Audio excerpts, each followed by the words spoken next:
जब आप अपनी ताकत के नशे में चूर हो जाते हैं तो आप सामने वाले को अंडर एस्टिमेट कर लेते हैं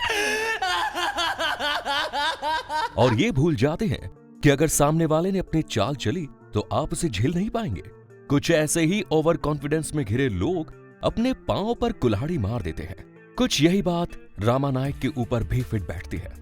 रामानायक अंडरवर्ल्ड का वो डॉन था जिसने भाई खला कंपनी का गेम ओवर करके उस जगह पर अपनी क्रिमिनल एक्टिविटीज का सिक्का चलाया। अपनी ताकत को बढ़ाने के लिए उसने अपने साथ अरुण गवली को मिलाया और बाबू रेशिम भी उनके साथ आ गया। इस तरह जो गैंग बनी उसने दाऊद इब्राहिम को टक्कर देनी शुरू की। आगे चलकर दाऊद इब्राहिम को भी लगने लगा कि कहीं मुंबई में उसकी सल्तनत चली ना जाए। तो आइए जानते हैं आज के वीडियो में अंडरवर्ल्ड डॉन रामानायक की लाइफ के कुछ अनरिलीज्ड इंसिडेंट और उसकी डेथ का सीक्रेट। ये वो दौर था जिस समय मुंबई के अलग अलग क्षेत्रों में ऑर्गेनाइज्ड क्राइम काफी सिस्टमैटिक तरीके से ऑपरेट किया जाता था। अंडरवर्ल्ड की दुनिया करीम लाला, हाजी मस्तान और वरद राजन मुदलियार का दौरा देख रही थी। हालांकि ये उनके टाइम पीरियड का आखिरी समय चल रहा था। मुंबई के अंडरवर्ल्ड में नए नए चेहरे सामने आ रहे थे। नए नए बदमाश सर उठा रहे थे जो अपनी गुंडागर्दी, बदमाशी और रंगदारी के बल पर एक आम मुंबईकर की जिंदगी को मुश्किल बना रहे थे। शासन प्रशासन के कुछ भ्रष्ट नुमाइंदों को अपनी तरफ मिलाकर अंडरवर्ल्ड के लोग पूरी की पूरी मुंबई को अपने हिसाब से चला रहे थे। हफ्ता वसूली, अवैध वसूली, जुआ, सट्टा, मटका, लॉटरी, विदेशी सामान की तस्करी, सोने की तस्करी, ह्यूमन ट्रैफिकिंग, वेश्यावृत्ति जैसे खतरनाक अपराध बेखौफ चल रहे थे। लेकिन अब अपराध की इन तमाम तस्वीरों ने नया रंग लेना शुरू कर दिया था। अब वर्चस्व की लड़ाई होने लगी थी। नए नए चेहरे अपने अपने क्षेत्र में अपनी धाक जमाने के लिए पुराने और जमे जमाए लोगों को उखाड़ फेंक रहे थे और अपने आप को भाई के तौर पर एस्टैब्लिश कर रहे थे। आपको बता दें कि भाई खला के इलाके में ही रामानायक सक्रिय था। वो एक मिल में काम करता था। अरुण गवली के साथ उसकी गहरी दोस्ती थी। ये दोनों दगड़ी चाल में ही रहा करते थे। अरुण गवली रामानायक से उम्र में बड़ा जरूर था, लेकिन अपराध की दुनिया में वो रामानायक को फॉलो करता था। स्कूल में भी दोनों एक साथ पढ़ते थे। रामानायक 7वीं क्लास के आगे नहीं पढ़ पाया, लेकिन उसका दिमाग काफी तेज था। आगे चलकर जब उसने अपराध की दुनिया में कदम रखा तो इस लाइन में उसने काफी नाम कमाया। ये वो दौर था जिस समय मुंबई के अलग अलग क्षेत्रों में ऑर्गेनाइज्ड क्राइम काफी सिस्टमैटिक तरीके से ऑपरेट होते थे। अंडरवर्ल्ड की दुनिया करीम लाला, हाजी मस्तान और वरद राजन मुदलियार का दौरा देख रही थी। हालांकि ये उनके टाइम पीरियड का आखिरी समय चल रहा था। दाऊद इब्राहिम ने भी यही किया। उसने पठान गैंग से नंबर 1 डॉन की कुर्सी छीनकर अपने नाम कर ली और कुछ ऐसा ही भाई खला में भी होने जा रहा था। आपको बता दें कि भाई खला के एरिया में कुंदन दुबे और पारस पांडे नाम के 2 व्यक्ति अवैध कारोबार करते थे। उनकी भाई खला कंपनी के नाम से गैंग थी। इसके सहारे पर वो लूटपाट, हफ्ता वसूली, अवैध वसूली जैसे काम करते थे।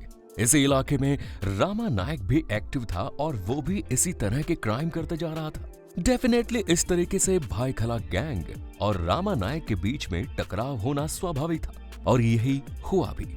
जहां भाई खला कंपनी अपने इलाके में बिना किसी डर के जुए, सट्टा और अवैध शराब का कारोबार किया करती थी और इफरात पैसा कमाया करती थी। अब इस इलाके में रामानायक के सिर उठाने से भाई खला कंपनी की अपनी कमाई खतरे में पड़ गई। रामानायक भी अवैध शराब और सट्टे के धंधे में उतर चुका था। वो भी इस लाइन से पैसा कमा रहा था और वो चाहता था कि इस पूरे एरिया में केवल वो अकेला ही ये काम करे। रामानायक को बाबू रेशिम और अरुण गवली का साथ मिल गया। आगे चलकर भाई खला कंपनी के पारस पांडे की हत्या हो गई। इस हत्या को रामानायक ने अंजाम दिया। कहते हैं कि पारस पांडे की हत्या में बीआरए गैंग की तिकड़ी शामिल थी, यानी कि रामानायक, बाबू रेशिम और अरुण गवली तीनों ने मिलकर पारस पांडे की हत्या की थी। इसका परिणाम यह हुआ कि कुंदन दुबे ने अपने पार्टनर की हत्या का बदला ले लिया। उसने रामानायक के भाई को मरवा दिया। रामानायक के भाई की हत्या के जुर्म में कुंदन दुबे को उम्र कैद के रूप में जेल हो गई। कुंदन दुबे को मुंबई के फेमस आर्थर रोड जेल में रखा गया, जहां उसकी मुलाकात रोज ही जुर्म की दुनिया के नए नए उस्ताद और गैंगस्टर से होती थी। दोस्तों, रामानायक की लाइफ हिस्ट्री पर बेस्ड हमारा ये वीडियो आगे भी जारी रहेगा। पर हमारे जिन साथियों ने अभी तक चैनल को सब्सक्राइब नहीं किया है, वो सब्सक्रिप्शन का बटन दबाकर बेल नोटिफिकेशन को जरूर ऑन कर दें, ताकि हमारे आने वाले वीडियो बिना किसी रुकावट के आप देख सके। लेकिन इतना होने के बावजूद भी रामा नायक और कुंदन दुबे के बीच की दुश्मनी खत्म नहीं हुई। कुंदन दुबे जब जेल में था, तब भी रामा नायक से बदला लेने के लिए छटपटा रहा था, और उसकी इसी छटपटाहट को उस समय एक ठौर ठिकाना मिल गया जब उसकी मुलाकात शशि राशन नाम के एक व्यक्ति से हुई। आपको बता दें कि शशि राशन भी एक छटा हुआ बदमाश और गैंगस्टर था। दूसरी तरफ रामा नायक भी शांत नहीं बैठा।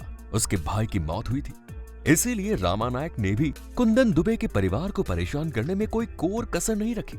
हालात यहां तक बिगड़ गए थे कि कुंदन दुबे के परिवार वालों का घर से निकलना ही मुश्किल हो गया। और इस तरह जब दोनों तरफ दुश्मनी की आग बराबर से भड़क रही थी, तो इसका नतीजा किसी न किसी की जान जाकर ही सामने आने था। हुआ भी कुछ ऐसा ही। दरअसल जेल में बंद कुंदन दुबे और शशि राशन के बीच की दोस्ती काफी गहरी होती चली गई।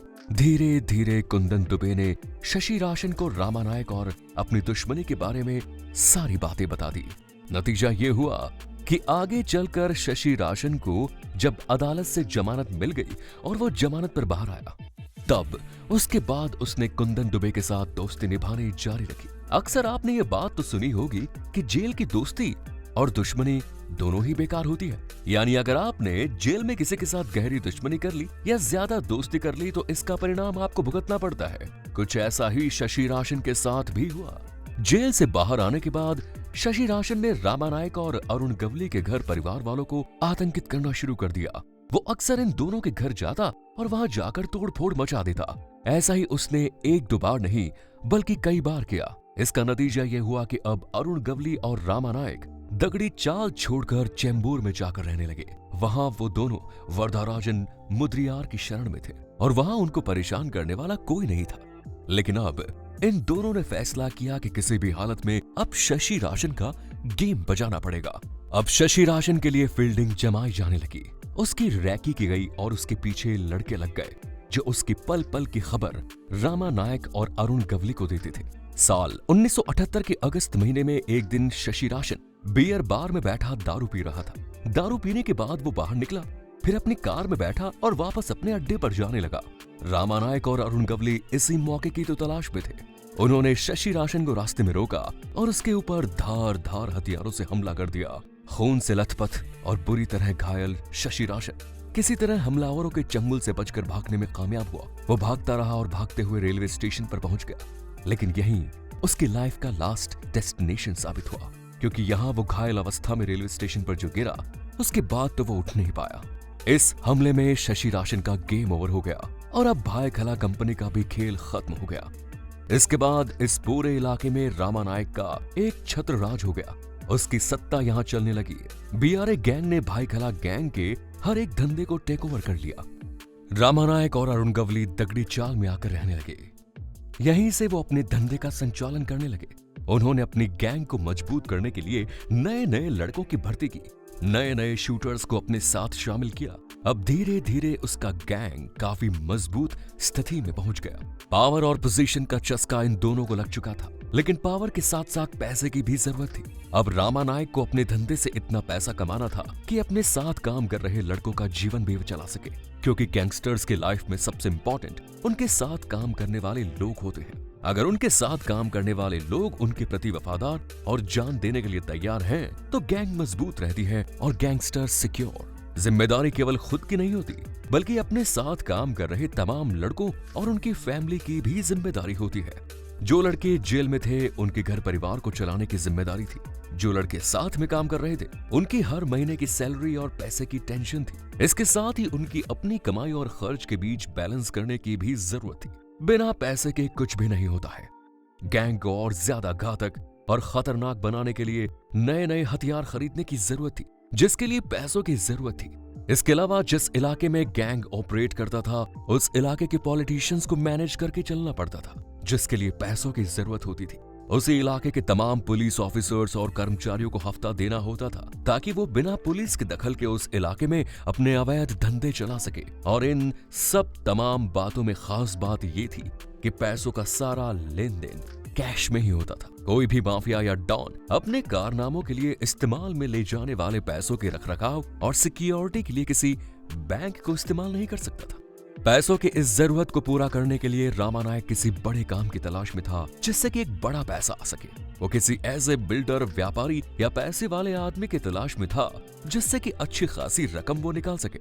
रामानायक के साथ यूसुफ बचकाना नाम का एक व्यक्ति काम करता था जो ट्रैवल वालों, क्लबों, शराब कारोबारियों से पैसा निकाला करता था और परवेश नाम के व्यक्ति को देता था।